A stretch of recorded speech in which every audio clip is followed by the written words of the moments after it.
আমরা দেখতে পাচ্ছি শিল্পী এখানে একটি গাছের পাড়ে এসে তার আরো কিছু ছোট ছোট শিল্পকর্ম সাজিয়ে রাখছেন। চমৎকার। আপনার সঙ্গে একটু কথা বলি। আপনি আপনার নাম বলবেন এবং আপনার শিল্পকর্ম সম্পর্কে একটু জানাবেন আমাদের দর্শকদের। আসলে আজকে তো মহান বিজয় দিবস, সে কারণে গতকাল রাত থেকে আমি ইয়োডা চারুকলা থেকে পেইন্টিং ডিপার্টমেন্ট থেকে শেষ করেছি মেজর ইন পেইন্টিং।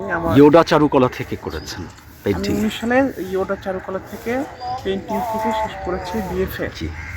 তো এই জায়গায় আমি দীর্ঘদিন ধরে এক্সিবিশন করছি, ওপেন আর্ট এক্সিবিশন। তো এখানে সবাই আসে, কাজগুলো দেখে আর কি, ইন্সপায়ার করে আর কি। আচ্ছা আচ্ছা। সাধারণ আপনি কতদিন ধরে এই চিত্র প্রদর্শনী করবেন? আমি তো এখানে দীর্ঘ 5 বছর ধরে করছি। মানে বিজয় দিবস উপলক্ষে কয়দিন আপনার এখানে পাওয়া যাবে? এটা এই মাস থাকবে, এই মাস পুরোটা জুড়ে থাকবে? পুরোটাই থাকবে ধানমন্ডি লেকে আর কি। আচ্ছা। আপনারা সবাই আসবেন, এসে ছবি সংগ্রহ করতে আপনার পারেন। কোনো ফেসবুক পেজ বা কিছু আছে? আমার পেজ আছে, রঙানন্দ পেজের নাম। রঙানন্দ একসাথে লাগিয়ে রঙানন্দ। আচ্ছা আচ্ছা। আর ফেসবুক আইডি হলো জাকির হোসেন আনন্দ। এখানে আমার আর্টওয়ার্কগুলো পেয়ে যাবেন আর কি। আচ্ছা, অনেক ধন্যবাদ আপনাকে।